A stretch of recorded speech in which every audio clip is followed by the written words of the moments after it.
வணக்கம். இலங்கையின் இன்றைய தலைப்புச் செய்திகள். உலகை அச்சுறுத்தும் எல் நினோ அதிகாரப்பூர்வமாக தொடங்கியது. வரலாறு காணாத வெப்பம் பதிவாக வாய்ப்பு. இலங்கையில் தலைகீழாக மாறிய காலநிலை. அம்பாறையில் சுழல் காற்றுடன் கனமழை. மத்திய மலைநாட்டில் வெள்ளப்பெருக்கால் இயல்பு வாழ்க்கை பாதிப்பு. லுணுகம் விகரவில் இரு தனியார் பேருந்துகள் நேருக்கு நேர் மோதி பயங்கர விபத்து. சுரேசலேயின் மனு மீதான பரிசீலனை ஜூலை 10 வரையில் ஒத்திவைப்பு. மேல்முறையீட்டு நீதிமன்றம் உத்தரவு. பாலச்சந்திரனின் படுகொலை ஒரு போர்க்குற்றம். முறையான விசாரணை கோருகின்றார் ரவு ஹக்கீம் எம்பி. அமெரிக்கா ஈரான் போர் பதற்றம் தணிந்தது. தாக்குதல்களை ரத்து செய்தார் அமெரிக்க ஜனாதிபதி. ஹம்பாந்தோட்டையில் கொடூரம். கடைக்குள் புகுந்து வயோதிப பெண் கூர்மையான ஆயுதத்தால் தாக்கி கொலை. செட்டிக்குளத்தில் அதிரடி. கிராம அலுவலர் அலுவலகத்தில் பதுக்கப்பட்டிருந்த ஒரு தொகுதி நிவாரணப் புடவைகள் மீட்பு. ஈழத்து மருமகன் விஜய் தலையிட வேண்டும். இழுவை மடி விவகாரத்தில் தமிழக முதலமைச்சருக்கு இலங்கை மீனவர்கள் அவசர கோரிக்கை. திருகோணமலையில் துயரம். காட்டு யானை தாக்கியதில் வயோதிப பெண் பரிதாபகரமாக உயிரிழப்பு. இனி விரிவான செய்திகள். உலகம் முழுவதும் வெப்பநிலை அதிகரிக்கச் செய்து கடுமையான காலநிலை மாற்றங்களை ஏற்படுத்தக்கூடிய எல் நினோ இயற்கை நிகழ்வு தற்போது அதிகாரப்பூர்வமாக தொடங்கியுள்ளதாக சர்வதேச ஊடகங்கள் செய்தி வெளியிட்டுள்ளன. அமெரிக்காவின் தேசிய பெருங்கடல் மற்றும் வளிமண்டல நிர்வாக அமைப்பு வெளியிட்டுள்ள அறிக்கையின்படி மத்திய மற்றும் கிழக்கு பூமத்திய ரேகை பசிபிக் பெருங்கடல் பகுதியில் கடல் மேற்பரப்பு வெப்பநிலை சாதாரண அளவை 0.5 டிகிரி செல்சியஸாக அதிகரித்துள்ளது. இது எல் நினோ நிலையாக கருதப்படுவதற்கான அதிகாரப்பூர்வ வரம்பை தாண்டியுள்ளது என்பதை விஞ்ஞானிகள் உறுதிப்படுத்தியுள்ளனர். இந்த முறை உருவாகியுள்ள எல் நினோ நிலை முந்தைய ஆண்டுகளை விட மிகவும் வலுவடைந்து கடுமையான எல் நினோ நிலையாக மாறுவதற்கான சாத்தியக்கூறுகள் அதிகம் உள்ளதாக விஞ்ஞானிகள் சுட்டிக்காட்டுகின்றனர். இது வரலாற்றில் பதிவான மிக மோசமான இயற்கை நிகழ்வுகளில் ஒன்றாக மாறக்கூடும் என்று கணிக்கப்பட்டுள்ளது. கடந்த பல தசாப்தங்களாக மனித செயல்பாடுகளால் ஏற்பட்டு வருகின்ற புவி வெப்பமயமாதலுடன் இந்த எல் நினோ நிலையும் இணைவதால் வரும் ஓராண்டு காலம் மனித வரலாற்றிலேயே மிக அதிக வெப்பம் பதிவாகும் ஆண்டாக மாறக்கூடும் என்று நிபுணர்கள் எச்சரித்துள்ளனர். இந்த எல் நினோவின் தாக்கத்தின் காரணமாக உலகம் முழுவதும் காலநிலை வடிவங்களில் மிகப்பெரிய மாற்றங்கள் ஏற்படக்கூடும் என்று தெரிவிக்கப்பட்டுள்ளது. குறிப்பாக உலக நாடுகளில் கடுமையான வறட்சி, வெப்ப அலைகள் வீசுதல், சில பகுதிகளில் எதிர்பாராத அதீத மழைப்பொழிவு மற்றும் திடீர் வெள்ளப்பெருக்கு ஏற்படுதல், உலகளாவிய விவசாய உற்பத்தி மற்றும் உணவு பாதுகாப்பில் கடுமையான பாதிப்புகள் ஏற்படுகின்ற அபாயத்தை தோற்றுவிக்க உள்ளது. கடல் வெப்பநிலை அதிகரிப்பதற்கு வளிமண்டலமும் தற்போதே எதிர்வினையாற்ற தொடங்கியுள்ளதாகவும் பூமத்திய ரேகை பசிபிக் பிராந்தியத்திற்கு மேலேயுள்ள காற்று வடிவங்களிலும் மாற்றங்கள் அவதானிக்கப்பட்டு வருவதாக NOAA அமைப்பு சுட்டிக்காட்டியுள்ளது. இதன் காரணமாக வரும் மாதங்களில் உலகின் பல்வேறு பகுதிகளில் கடுமையான மற்றும் மோசமான காலநிலை பாதிப்புகள் ஏற்படக்கூடும் என்று சர்வதேச வானிலை ஆய்வு நிறுவனங்கள் உலக நாடுகளுக்கு அவசர எச்சரிக்கை விடுத்துள்ளன. வீட்டி கேஷ் அண்ட் கரி வீட்டி சூப்பர் ஸ்டோரின் கல்யாணி அன்னபூரணி பிராண்டில் அன்றாட வாழ்க்கையின் அனைத்து பொருட்களையும் ஒரே இடத்தில் பெற்றுக்கொள்ள தாமதம் வேண்டாம், இப்போதே வாருங்கள். வீட்டி கேஷ் அண்ட் கரி மற்றும் வீட்டி சூப்பர் ஸ்டோர், பாரிஸின் லா ஷப்பல். இலங்கையின் பல பாகங்களில் நீண்ட நாட்களாக நிலவி வந்த கடும் கோடை வெப்பத்தை தொடர்ந்து தற்போது நாட்டின் பல்வேறு மாவட்டங்களில் சுழல் காற்று, மின்னல் வெட்டு மற்றும் கடல் கொந்தளிப்புடன் கூடிய கனமழை பெய்து வருகின்றது. இதனால் தாழ்நில பகுதிகள் வெள்ளத்தில் மூழ்கியுள்ளதுடன் பொதுமக்களின் இயல்பு வாழ்க்கையும் பெரிதும் பாதிக்கப்பட்டுள்ளது. அம்பாறை மாவட்டத்தில் நீண்ட தொடர் கோடை வெப்பத்தின் பின்னர் திடீர் மழை வீழ்ச்சி பதிவாகியுள்ளது. நேற்று மாலை சுழல் காற்று மற்றும் கடுமையான மின்னல் வெட்டுடன் பெய்த இந்த திடீர் மழை காரணமாக பல்வேறு இடங்களில் மரங்கள் முறிந்து விழுந்துள்ளதுடன் பலத்த காற்றினால் சிறு சேதங்களும் ஏற்பட்டுள்ளன. அத்துடன் கடல் பகுதியும் கடுமையான கொந்தளிப்புடன் காணப்படுகின்றது. மாவட்டத்தின் கரையோர பிரதேசங்களான அட்டாளைச்சேனை, அக்கரைப்பற்று, நிந்தவூர், காரைதீவு, மாவடிப்பள்ளி, சாய்ந்தமருது, பாண்டிருப்பு, கல்முனை, நாவிதன்வெளி, மருதமுனை, பெரிய நீலாவணை, மல்வத்தை போன்ற பிரதேசங்களில் உள்ள தாழ்நில பகுதிகளில் அமைந்துள்ள வீட்டு திட்டங்கள் நீரில் மூழ்கியுள்ளதாக எமது செய்தியாளர் தெரிவித்தார். தொடர்ந்தும் பெய்து வருகின்ற மழையினால் பிரதான வீதிகளில் நீர்மட்டம் உயர்ந்து வருவதால் வெள்ளப்பெருக்கு ஏற்படும் அபாயம் நிலவுகின்றது. இதனால் பொதுமக்கள் மிகவும் அவதானமாக செயற்படுமாறு மாவட்ட நிர்வாகம் வலியுறுத்தியுள்ளது.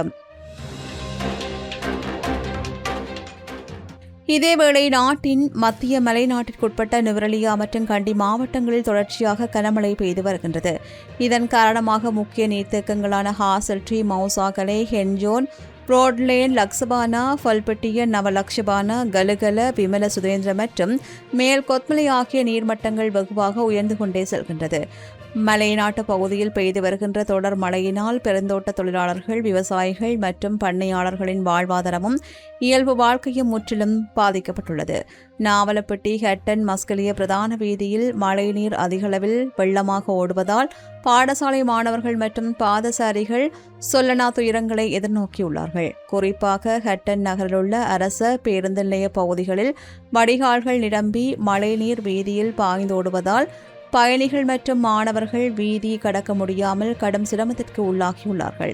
நகர பகுதிகளில் தேங்குகின்ற இந்த வெள்ள நீருக்கு முறையான வடிகால் அமைப்பை ஏற்படுத்தி சம்பந்தப்பட்ட நகர சபை உரிய தீர்வை பெற்றுத்தர வேண்டும் என்று பாதிக்கப்பட்ட மக்கள் மற்றும் சமூக ஆர்வலர்கள் அவசர கோரிக்கை விடுத்துள்ளனர்.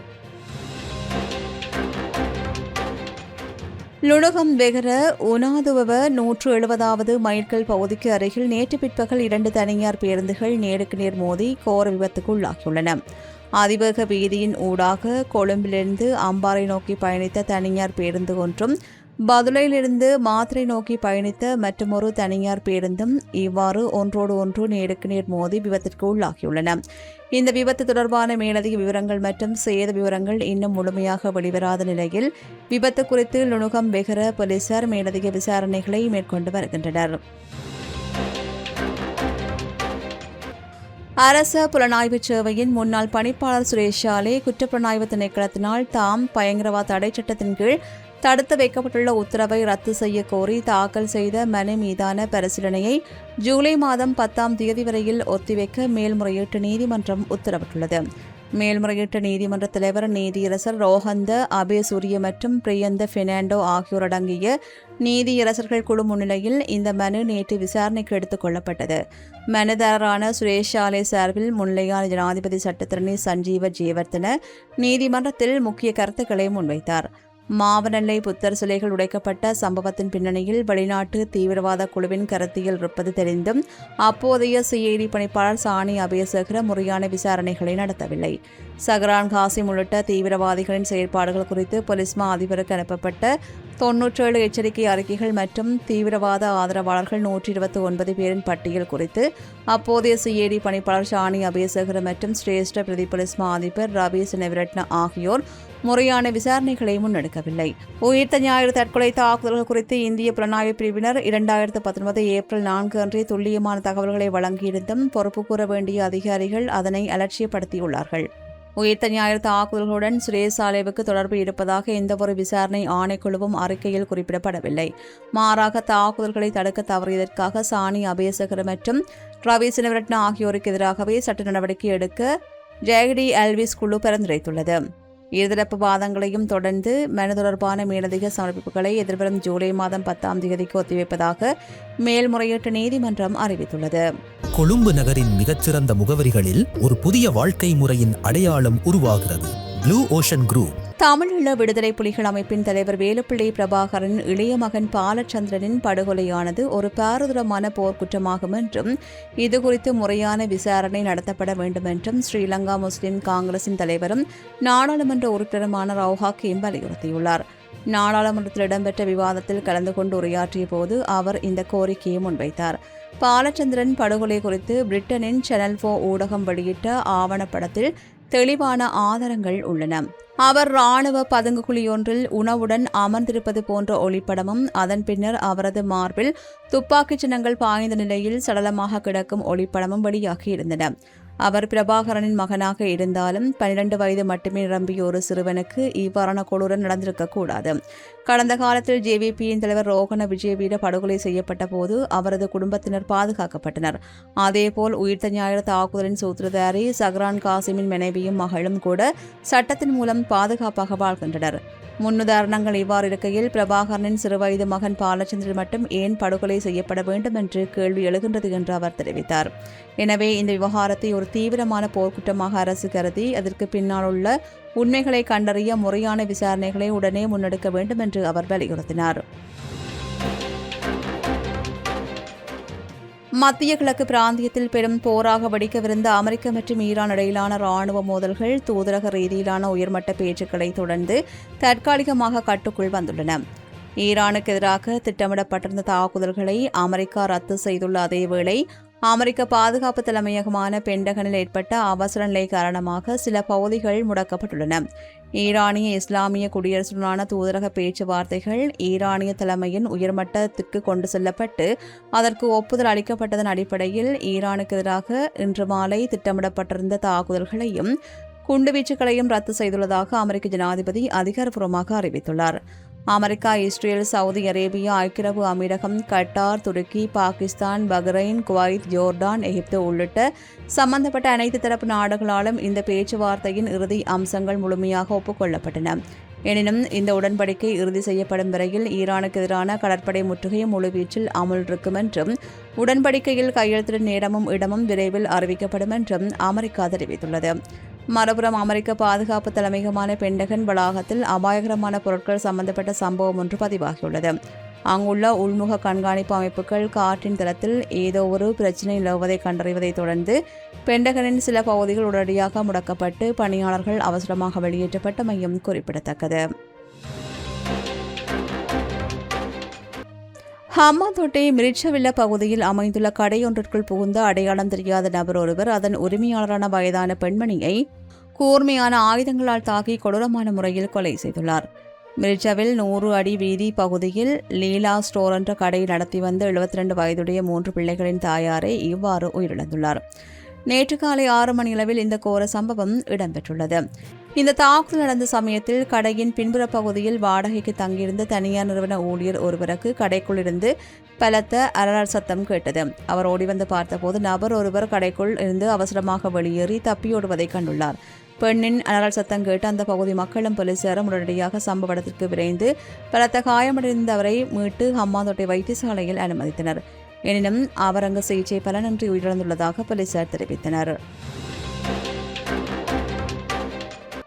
செட்டிக்குளம் நேரியகுளம் பகுதியில் பொதுமக்களுக்கு நிவாரணமாக வழங்கப்பட வேண்டிய புடவைகள் மற்றும் வேட்டிகள் விநியோகம் செய்யப்படாமல் கிராம அலுவலர் அலுவலகத்தில் அறையொன்றில் நீண்ட காலமாக பதுக்கி வைக்கப்பட்டிருந்த நிலையில் அதிரடியாக மீட்கப்பட்டன.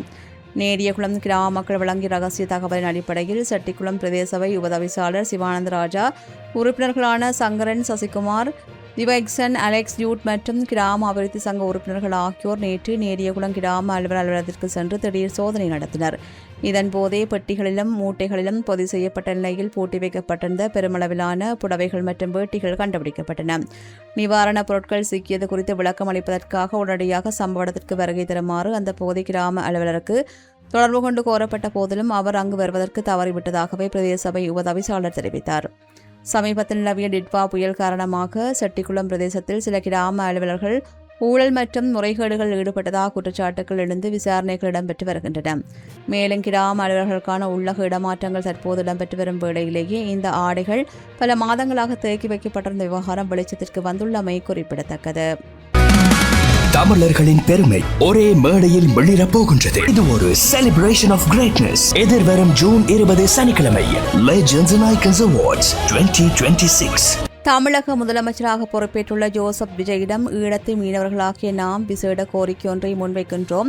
அவர் ஒரு ஈழத்து மருமகன் என்ற ரீதியில் எமது வாழ்வாதார பிரச்சினைக்கான தீர்வை அவரிடம் கேட்பதற்கு எங்களுக்கு முழுமையான உரிமை இருக்கின்றது என்று அகில இலங்கை மீனவர் மற்றும் தொழிலாளர் கூட்டமைப்பின் தேசிய அமைப்பாளர் NV சுப்பிரமணியம் தெரிவித்துள்ளார். யாழ் ஊடக மையத்தில் இடம்பெற்ற ஊடக சந்திப்பில் அவர் இதனை தெரிவித்தார். இறுதியாக 2016ஆம் ஆண்டு எட்டப்பட்ட இணக்கப்பாட்டுக்கு அமைவாக இன்று வரைக்கும் இந்திய அரசாங்கமோ இலங்கை அரசாங்கமோ இந்த நடவடிக்கையை மேற்கொள்ளவில்லை. அவர்களுக்குள்ளே சில கூட்டங்கள் நடக்கின்றது, ஆனால் என்ன நடக்குது, என்ன செய்கிறார்கள் என்றும் தெரியவில்லை. நாங்கள் சமீபத்தில் பொறுப்பேற்றிருக்கின்ற ஜோசப் விஜய், முதலமைச்சர் விஜய் அவர்களையும் நாங்கள் அன்பாக வேண்டி கேட்டிருக்கின்றோம். முன்னே இருந்த முதலமைச்சர்களை விட நீங்கள் எங்கள் மீது கருணை கொண்டு எங்களுடைய பிரச்சனையிலே தலையிட்டு எங்களுக்கு ஆக்கப்பூர்வமான முடிவை பெற்றுத்தர வேண்டும் என்று சொல்லி அவருக்கு ஒரு வேண்டுகோள் விடுத்திருக்கின்றோம். அவர் பிறந்த வீடு இந்தியாவாக இருந்தாலும் புகுந்த வீடு யாழ்ப்பாணம் என்ற வகையிலே அவரை கேட்பதற்கு எங்களுக்கு உரிமை இருக்கின்றது. அந்த வகையிலே நாங்கள் பேச்சுவார்த்தை எங்களுக்கு இணக்கப்பாட்டு எட்டியிருந்தாலும் மீண்டும் ஒரு முறை அவர் தலைமையிலே எங்களை அழைத்து ஒரு வட்ட மேசையிலே இரு சாராரையும் இருத்தி ஒரு இறுதியான ஒரு இணக்கப்பாட்டு எட்டி இந்த இழுவமடி தொழிலுக்கு முற்றுப்புள்ளி வைக்க வேண்டும் என்று சொல்லி அவரை இந்த சந்தர்ப்பத்திலே அன்பாக கேட்டு நிற்கின்றோம். திருகோணமலை சேருவில சுமேதங்கபுர பகுதியில் நேற்று காலை இடம்பெற்ற கொடூரமான காட்டு யானை தாக்குதலில் 73 வயதுடைய வயோதிப பெண் ஒருவர் சிகிச்சை பலனின்றி பரிதாபகரமாக உயிரிழந்துள்ளார். சுமேதங்கபுர பகுதியில் அத்துமீறியே நுழைந்து நடமாடிய காட்டு யானை ஒன்று அங்கிருந்த வயோதிப பெண்ணை நிலைகுலையும் வகையில் கொடூரமாக தாக்கியுள்ளது. இதில் உடல் முழுவதும் பலத்த காயமடைந்த அவரை அந்த பகுதி மக்கள் உடனடியாக மீட்டு சேருவில பிரதேச வைத்தியசாலையில் அனுமதித்தனர். எனினும் அவரது உடல்நிலைமை மிகவும் கவலைக்கிடமாக இருந்தமையால் மேலதிக அவசர சிகிச்சைக்காக அவர் திருவோணமலை பொது வைத்தியசாலைக்கு அவசரமாக மாற்றப்பட்டார். அங்கு தீவிர சிகிச்சை பிரிவில் அனுமதிக்கப்பட்டு அவருக்கு கடுமையான சிகிச்சை வழங்கப்பட்ட போதிலும் அவை பலனின்றி அவர் பரிதாபகரமாக உயிரிழந்துள்ளார். இத்துடன் இலங்கையின் இன்றைய தலைப்புச் செய்திகள் நிறைவு பெறுகின்றன. தொடர்ந்தும் செய்திகளை உடனுக்குடன் அறிந்து கொள்ள சமூகமீடியா.com எனும் எமது இணையதளத்துடன் இணைந்திருங்கள்.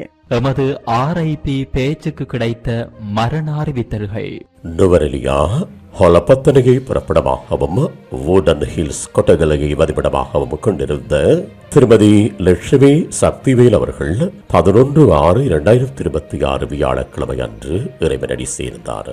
திருகோணமலை சம்பூரை புறப்படமாகவும் வதிவிடமாகவும் கொண்டிருந்த திரு வைரமுத்து நமசிவாயம் அவர்கள் 10/6/2026 புதன்கிழமை அன்று இறைப்பதமடைந்தார். வவுனியா பண்டாரி குளத்தை புறப்படமாகவும் வதிவிடமாகவும் கொண்டிருந்த திருமதி ரவீந்திரகுமார் சாமினி அவர்கள் 10/6/2026 புதன்கிழமை அன்று காலமானார். யாழ்ப்பாணம் மாவட்டபுரத்தை புறப்படமாகவும் மல்லாகம் மற்றும் பிரித்தானியா லண்டன் ஆகிய இடங்களை வாழ்விடங்களாகவும் கொண்டிருந்த திருமதி தனபதி அம்மாள் பாலசுப்ரமணியம் அவர்கள் 8/6/2026 திங்கட்கிழமை அன்று காலமானார். மேலே அறிவிக்கப்பட்ட அனைத்து மரண அறிவித்தல் இறுதிக்கிரியை பற்றிய தகவல்களை அறிந்து கொள்ள ரிப்.பேஜை பேஜை பார்வையிடுங்கள். இதற்கான லிங்க் கீழிருக்கும் டிஸ்கிரிப்ஷனில் பார்வையிடலாம். இது போன்ற செய்திகளை தெரிந்து கொள்ள சமூகம் நியூஸ் சேனலை சப்ஸ்கிரைப் செய்து அருகில் உள்ள பெல் பட்டனை கிளிக் செய்யுங்கள். மேலும் இது போன்ற செய்திகளை உடனுக்குடன் தெரிந்து கொள்ள சமூகமீடியா.com என்ற இணையதளத்தின் வாயிலாகவும் எங்களுடன் இணைந்திருங்கள்.